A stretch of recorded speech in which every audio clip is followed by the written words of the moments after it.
Where were you 10 years ago, the day we found out Star Trek was back?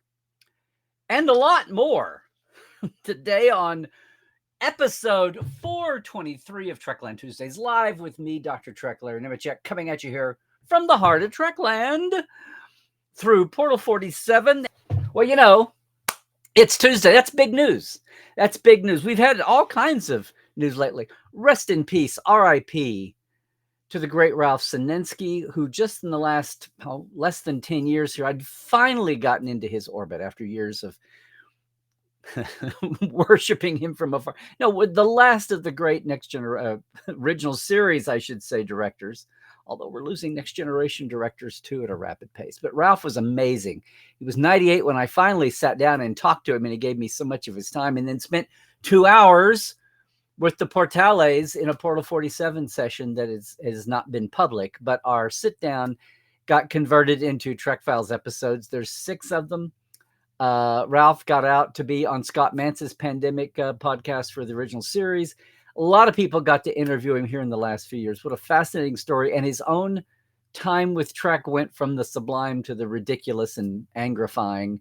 And yet he came out of that thanks to a couple of young Trekkies and a community theater cast of You Can't Take It With You. And we owe them a lot for having Ralph back with us. So RIP, Ralph. I've posted a lot.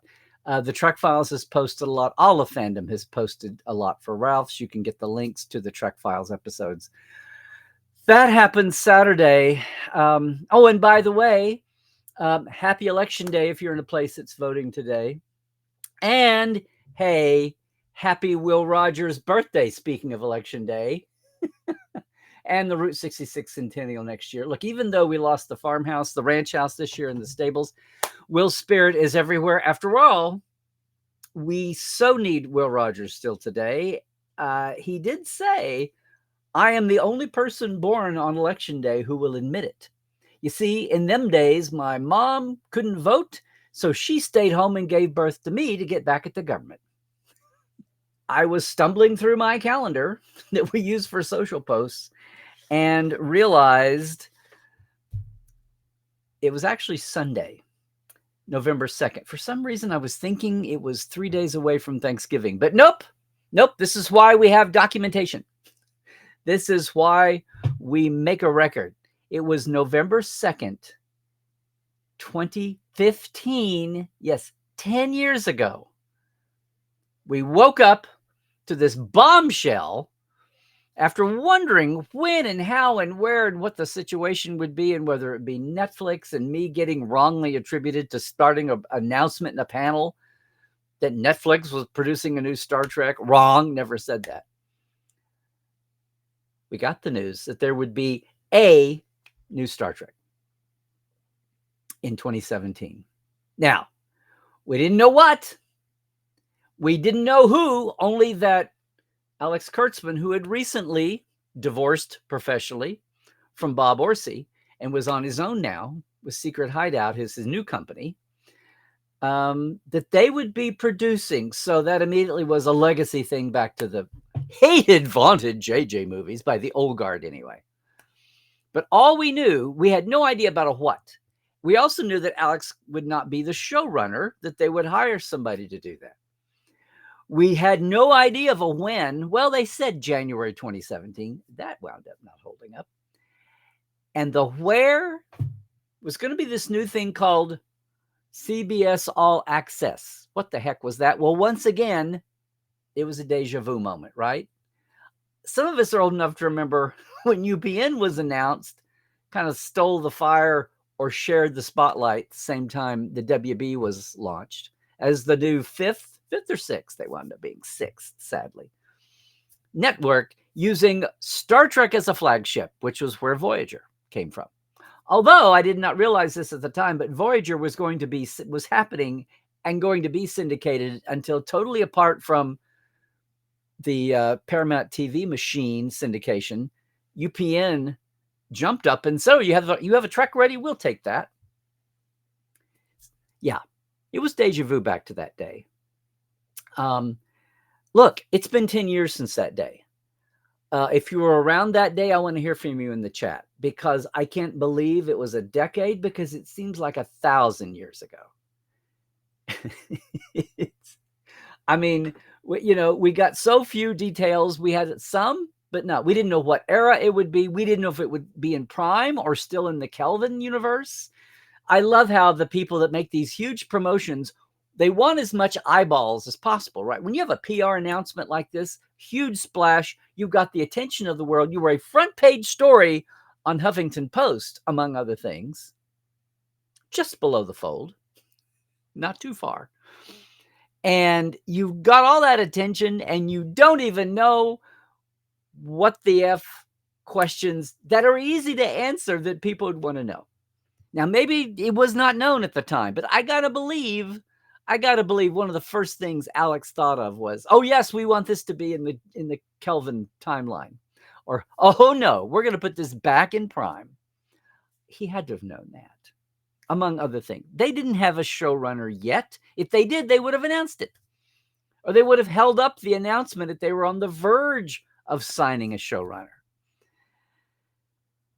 But it was a bombshell to all of us who were around wondering, after 10 years of the fallow period, wandering in the desert, Star Trek was. And yeah, I know we had the 3 Kelvin movies, and they were a good placeholder. There's a report out now that the last Chris Pine JJ Trek movie may not happen after all, was a new bombshell today. The Origins movie, but the further we drift and get down the line, it's been 10 years. It's been 10 years since they were working on Beyond in a hurry and a catch-up. And it really, if they're not going to do anything with that universe and timeline, what is the point? Aside from the sentimentality of letting that cast have one last adventure. Other than that, there's no purpose for the Kelvin timeline. Great placeholder, kept the world aware of Star Trek, brought in a lot of new fans. Actually, it did, shockingly. It brought in fans who were just barely missing out on the Berman era and wanted to see what the fuss was about. And it kept it alive for all the bean counters and suits in Hollywood who have no clue about fandom and numbers and the depth and heritage, but it's just right there in their last quarter report. There's a Star Trek, or their last annual report, if you really want to look long term. Ooh. No. Look, we didn't know much about this show. The biggest news was, what was driving this was CBS All Access was happening. And it was the streaming revolution. And 95% of us, some people had Netflix. A lot of people, some people were still getting their DVDs by mail in 2015. But Netflix had been around for 3, 4, 5 years in a big way. Amazon Prime was in baby steps. Hulu was kind of out there. Some people were streaming, but it was still color TV in 1964. It was still radio in 1922. It had not got peak and mainstream yet. And people weren't even looking at the streaming. They weren't even looking. Of course, we were all talking about what was happening. Now, I'm saying all this because what's amazing is to remember that day, but think what had not yet happened 10 years. Think what the last 10 years have brought us. Okay? I made a list. My Instagram, if you're not following me on Instagram, I posted about this. Look, CBS, we didn't get this at the time. CBS, but to look back now, CBS, divorced CBS, remember? The Viacom divorce had happened. CBS is here, Paramount's over here. CBS has the baby TV Star Trek. Paramount, the movie studio, gets to take the kid on the weekend and give it a huge trip every 3 or 4 years. Mama CBS does nothing special with the kids after the divorce. That's the way I always thought it made sense. But CBS was the first of the legacy brick and mortar networks to have their own streaming channel. Now, at the time, this didn't feel, but before NBC/Peacock, before ABC and hooked up with the Star Wars and all of that, Fox, CBS was the first of the old school networks to have its own streaming channel, to take on Netflix and even Baby Prime and Baby Hulu. Seems crazy now. We didn't even get that, right? We didn't. People were still doing cable, much less linear networks. They were still a thing. Yeah.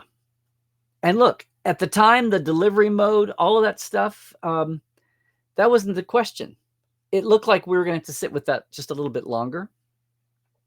But hey, it was a deja vu moment for me back to 1987 when Next Generation was announced, and it would be a syndicated sales model, no network involved. Again, a whole new paradigm of delivery. And then, yeah, the fifth network. A network was a known thing, but to have 5 and 6 of them for announcing Voyager, it just, even in 78 when they announced the Paramount TV service and they were going to grow one night at a time, exactly the way Fox did. What, 10 years later? 8 years later?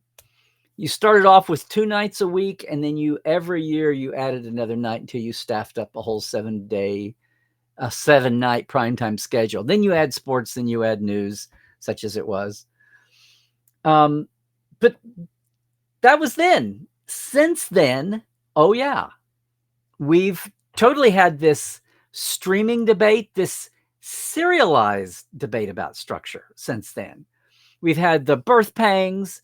They finally announced Brian Fuller 5 months later in March 2016 would be the showrunner. A lot of us rejoiced. Oh, yay, they got an old Star Trek head. And then we saw some of the footage. Then we saw some of the square nacelles. Then the pictures of the Klingons leaked from that extra who was quickly fired.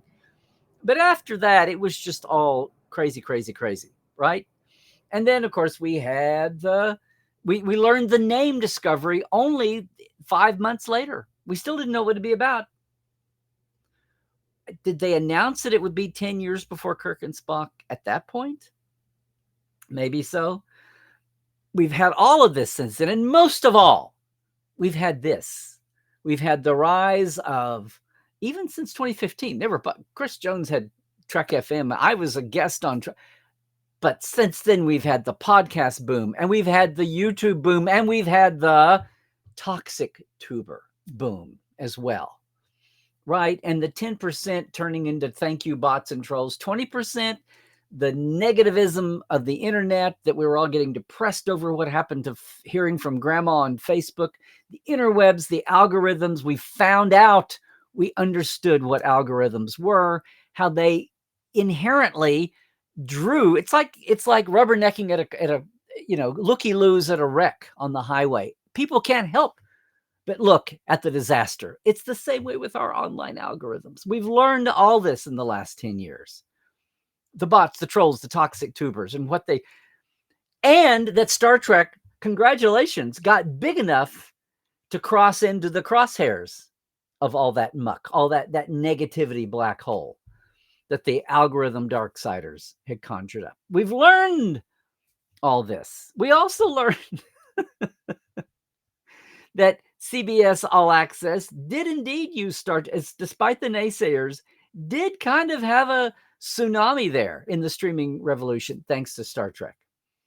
And all of the spin-offs that we're still watching, that are still playing out.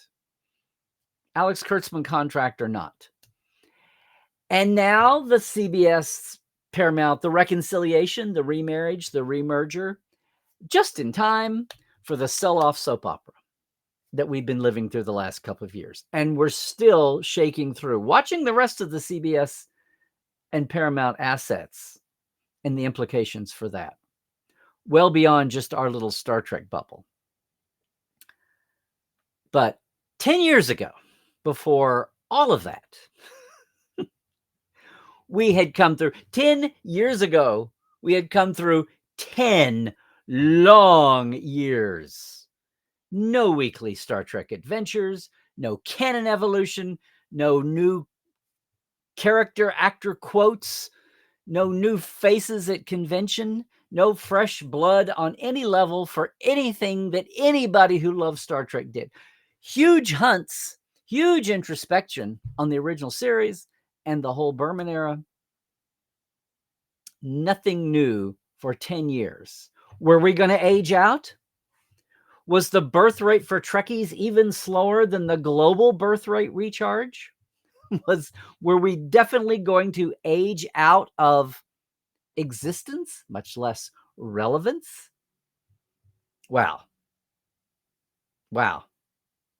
That day, 10 years ago, bombshell out of nowhere. I know for a fact that some of the arms of Paramount itself, who worked on Star Trek, as atrophied down as that was, only heard about this announcement because, again, it came from one of the other arms, the new streaming arm. It came from that arm. They didn't even have a Rolodex of who was important in Star Trek in the rest of the corporation to notify. They only heard on days, if not hours, notice. Came out of the blue for everybody. Secret projects are like that. Looking at you, Oppenheimer. But hopefully, this one didn't have quite tortured metaphors. I'm sorry, guys. Quite the bomb blast. It did, though. It did in a safe way until the speculation got crazy. And look, I'm just trying to recapture that day. If you were there, you knew. If you were older, yeah, you did remember 1986 or even 1977, much less 1993. Whenever Star Trek was called on to pioneer something new, much less just come back from the brink, to come back from the fallow period of whatever period we're talking about. You remember those days. And here's the thing. Do you remember where you were when you heard it? When you woke up that morning and heard the news?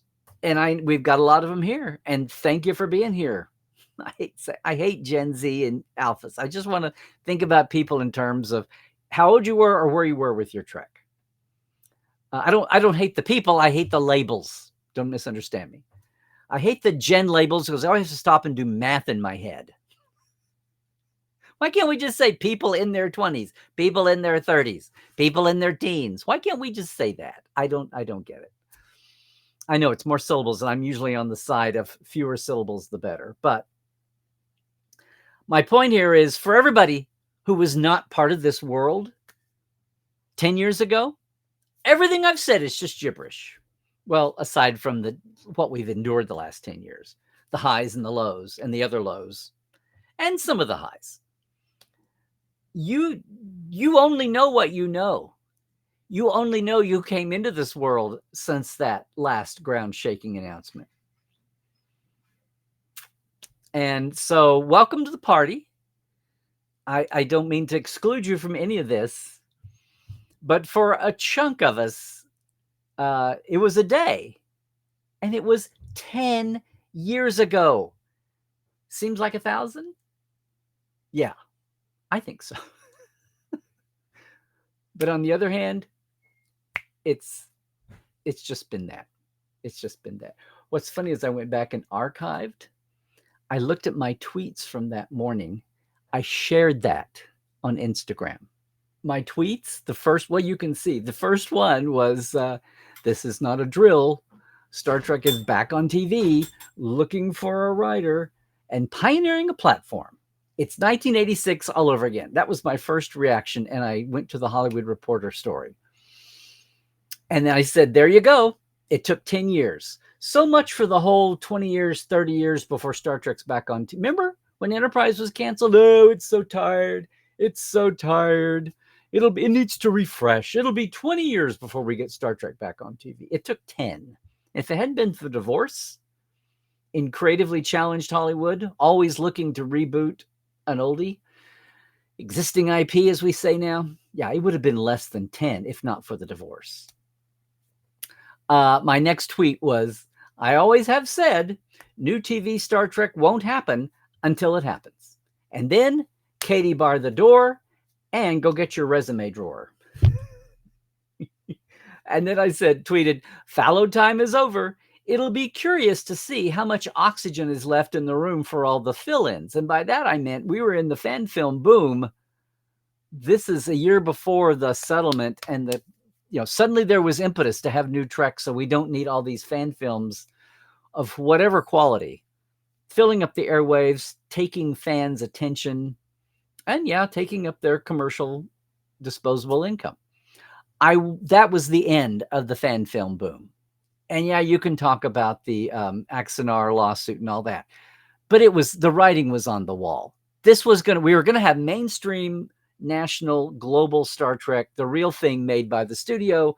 All your little go do it, have a path for that, but wasn't gonna be the same.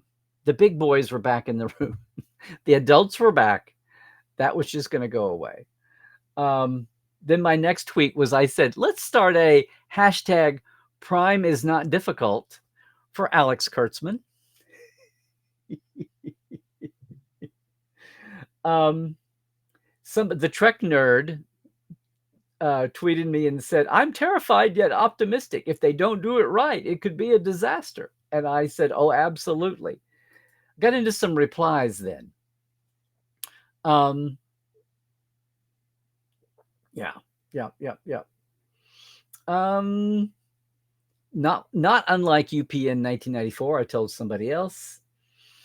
I said fans are going to concentrate on the format and canon and then casting, but the hashtag Star Trek, hashtag CBS pioneering media business angle is just as huge. And it was. It's what we're still dealing with. Yeah, a lot of fun that morning. I said, if you think everyone feels the same way you do about Star Trek news, just check the comments at the Deadline story. And there was a lot of haters already. And, there was a lot of reaction. No, don't touch Star Trek. Don't let Alex Kurtzman near it. All of that stuff. Another tweet I had is, looks like I picked the wrong week to come home to full internet because I'd been on vacation and we had, yeah. I also tweeted, for all you kids who came in with the 2006 announcement of Star Trek 09, this is what Star Trek change hashtag looks like.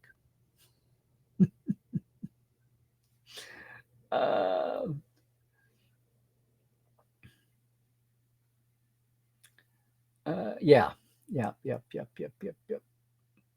Yeah, we were full of the shock wave, and then the questions immediately started. I reprinted the front page of the Huffington Post, which is why I could refer to it. It was like in the third layer of stories down in those days. The headline story, another row, and then Star Trek's return with a picture of Kirk, Spock, McCoy from Plato's Children huddling around the table with McCoy's make. Of course, they use a TOS picture to announce that there wasn't anything else to use, of course. I had this tweet. Congratulations, Alex Kurtzman, a new Star Trek and a new delivery model. No pressure.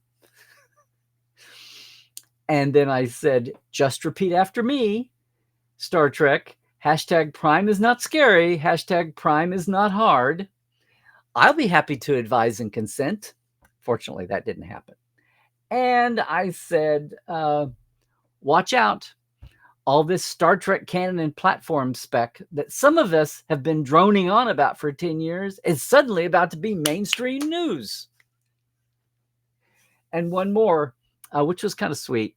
UK Trekkers, red alert. I'm about to be on with Jim Swallow for Phil and BBC 5 Live Radio about all this newfangled Trek stuff. Unfortunately, the guy who was the host there got Me Too'd a year later. I went to try to find this radio. I didn't preserve it, so it's lost in the ether. So Jim Swallow and me, our radio conversation in the UK. The UK always calls to have me on, BBC and Independence. When Leonard dies, when Nichelle dies, you're loved in the places where you don't live. Anyway, I want to stir all this up. A, because my God, 10 years. And B, my God, look at what has happened in the world we live in now. In Trek world, and a huge Venn diagram overlap into everything media. And sadly now into everything politics. Star Trek is touching that, is intertwined to some degree with so much. I know, and all we want to do is just have decent Star Trek stories. I know. What do you think? guys, gals, peeps, 10 years. What are your thoughts on these 10 years? On that day, do you remember where you were? And, hey, it's better than a 9/11 or a JFK or a Pearl Harbor memory, Challenger. It was happy. At least it was for most people. Some people wound up being able to, turn it into a stinker of a moment. But there's that day and how our world has changed and shifted just in those 10 years. I'm not even talking about the pandemic and the political topside and all of that. But where we are with streaming and serialized storytelling and not, and all of that. And here we are at another pivot inflection point for Star Trek, wondering what's going to be next, what the next year or two will bring. I'm sure we'll have another November 2nd, 1915. I'm sure we'll have another November 2nd, 2015 day again that will wake us all up. Hopefully we won't wait 10 years for it after next year. I don't think that's going to happen. Not the pace, not that the pace of creativity, but also the pace of money making and quarterly reports. Don't think it'll be another 10 years before we get back around it, unless there's some outside interference, like, a corporate divorce, something ridiculous. Anyway, if you are leaving me because you're watching on YouTube later, you got to sound off too, man. You all have to leave a comment on this and keep this going on YouTube too. It's a pivotal time. There's nothing else going on in Trek. We're heading into the holidays. Con has wrapped up. I didn't mention that either. We'll be talking about Con here as soon as I have time to finish absorbing it all. But for right now, we'll talk about Con later. For right now, yeah, don't forget our Trekland Treks day tours are also out there. Don't forget that next year, I'll give you a break, is our Exploring Trek Sites Hollywood. Don't forget that next year, there's the QR code. Is the big multi-day tour. First time in 10 years. Talk about your 10-year interval. Yeah. Of course, the big thing is I got to thank all of our Patreon folk also as well. Hey, thank you to Chuck A., James Kerwin, Diana Hopkins, Albert Gunn-Janssen, Lawrence Todd, Chris Jiggins, Mitch Keith Rombach, Josh Patton, Pranakasha Productions, Comedy Forecast, and our live wires, J.R. Pull, Gary Williams, Robert McLean, Byron Bailey, our new live wire, MJ Frug. Very clever, Michael. Is that how you want to be listed? Let me know. Chris Garris, Brandon Coles, Dave Gregory, Jesse at Crusher Convo, Donna S. Runyon, and Casey Shafsky. And again, gang, it's so simple to be part of my simple little Patreon. It's just $5 or $10 a month. You can designate more if you want to, but that's all I'm doing for the weekly shout out and for the shout out plus access to our past Portal 47 early years interviews. Portal 47 is 10 years old this year. It's our 10th anniversary. That's what the open house always marks, the anniversary. I had a first anniversary. And the 10 is 10. That's why I'm so thrilled to have David with us. And I'm also thrilled to help out a friend of mine this week on the Trek Files. Yes, you've been seeing him all over the interwebs. Our guest is the great Doug Drexler. We're looking at, though, it's a Trek Files. You've got to have a file. We're looking at a news clipping from the Save Star Trek campaign where high schooler Doug Drexler in New York City is quoted in a Newsday news article. Yeah, it's talking about Doug's personal history, only the way the Trek Files would do it. And yes, his Kickstarter for the documentary, they're over halfway, but they need to close in. They're over halfway on the tally and they're over halfway on the count. So jump over if you haven't done it yet. Just Google Doug Drexler Kickstarter and you'll get there. Okay? And the Trek Files, of course, every week is at thetrekfiles.com. The new page, Memory Alpha, with the player, the hot links, and the documents all there. Thrilled to have Doug with us this week. The new one is out today, right? As always, on a Tuesday.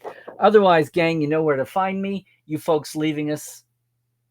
It's Larry Nemecek on Twitter and Blue Sky. It's Larry's Trekland on Instagram and Facebook. And, of course, portal47.net. If you're curious, it'll be open house in a week. Go check that out. You can join now if you want to. There'll probably be a joining special at the open house. Just saying. Just saying. That is going to wrap it up for today on a busy day, on a busy week, when ostensibly no Star Trek is really happening, but lots to think about. I hope I started up. I hope you'll leave a comment if you're watching later. The live chat gang is going to hang on here for just a second. Meanwhile, everybody, please, please, please, go vote today if you're able to go vote and if you're in a voting area. Yes on 50, by the way. And what do I say? What do I say? Stay healthy, do all the things. Stay awoke, check the sources. Ooh, it's so thick out there. And truck well, everybody.